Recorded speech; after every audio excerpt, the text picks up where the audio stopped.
Hello guys, ഞാനിന്ന് നമ്മളെ വീടിൻ്റെ അടുത്തുള്ള അമ്പലത്തിൽ ഉത്സവത്തിന് പോയിട്ടുണ്ടായിരുന്നേ.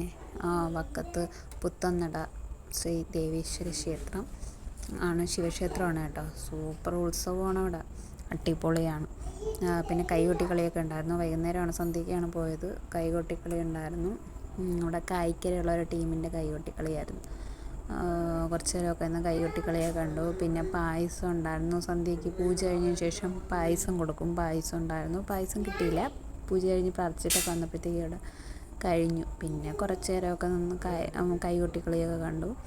ശരിക്കും ആളുണ്ട് കേട്ടോ. ഇപ്പോൾ കൈകൊട്ടിക്കളി എല്ലായിടത്തും ഒരു ട്രെൻഡിങ് ആണല്ലോ. ഇപ്പോൾ ഏത് ക്ഷേത്രത്തിലുള്ള ഒത്തിരി ടീംസും ഉണ്ട്. പിന്നെ പറയാതിരിക്കാൻ വയ്യ അവരുടെ എനർജി.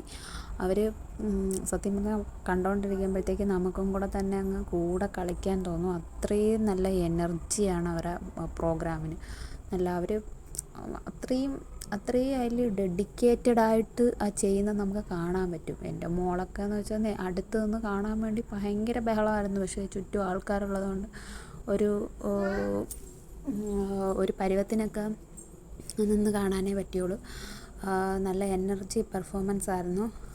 കുറച്ചധികം മിക്സഡ് സോങ്ങൊക്കെ ഉണ്ടായിരുന്നു. നല്ല സൂപ്പർ സോങ്ങൊക്കെ ആയിരുന്നു. അങ്ങനെ അതൊക്കെ കുറേ നേരം കണ്ടു. ഇതിപ്പോൾ പിന്നെ കുറച്ച് നേരം റെസ്റ്റ് ചെയ്യും കേട്ടോ. റെസ്റ്റ് ചെറിയ സെക്കൻഡ് 2 മിനിറ്റൊക്കെ റെസ്റ്റ് ചെയ്തതിന് ശേഷം വെള്ളമൊക്കെ കുടിച്ചതിന് ശേഷം അടുത്ത പാട്ട് തൊട്ട് സ്റ്റാർട്ട് ചെയ്യുകയൊക്കെ ചെയ്യാം. അങ്ങനെയാണ് ചെയ്യുന്നത്. അങ്ങനെ അതൊക്കെ കുറേ നേരം നിന്ന് കണ്ടു. സൂപ്പർ പെർഫോമൻസൊക്കെ ആയിരുന്നു. അതിന് ശേഷം നമ്മൾ ചോക്കോബാർ വാങ്ങിച്ചു. മോക്കു, എനിക്ക്, പിന്നെ അമ്മ ചോക്കോബാർ വാങ്ങിച്ചു. ഇത് നല്ല സൂപ്പർ ശിവലിംഗം ഉണ്ട് കേട്ടോ, വലിയ. പിന്നെ കുറച്ച് നേരം സ്റ്റേജ് പ്രോഗ്രാം ഉണ്ടായിരുന്നു. ഗാനമേളയായിരുന്നു. ഗാനമേള പത്തനംതിട്ടയുള്ള ടീമിൻ്റെ പേരെന്തുമായിരുന്നു, മറന്നുപോയി, വിട്ടുപോയി.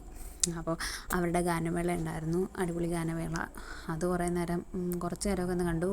കസേരയൊന്നും കിട്ടാത്തതുകൊണ്ട് തന്നെ മോളെ എടുത്ത് വെച്ചുകൊണ്ടൊക്കെ നിൽക്കാൻ ഭയങ്കര ബുദ്ധിമുട്ടായിരുന്നു. പിന്നെ ലൈറ്റ് വർക്കൊന്നും പറയാതിരിക്കാൻ വയ്യ. സൂപ്പർ ലൈറ്റ് വർക്കുകളൊക്കെയാണ്. അടിപൊളി ലൈറ്റ് വർക്കൊക്കെ ആയിരുന്നു. പിന്നെ എന്താ പറയുക, മൊത്തത്തിൽ കളറാക്കി എന്ന് തന്നെ പറയാം. പിന്നെ ഇവിടെ വെച്ചൊരു ഫ്രണ്ടിനെ കണ്ടു. ആൾക്ക് യൂട്യൂബ് ചാനലൊക്കെ ഉണ്ട് കേട്ടോ. നമ്മൾ ബെസ്റ്റ് ഫ്രണ്ട്സാണ്. Okay, by.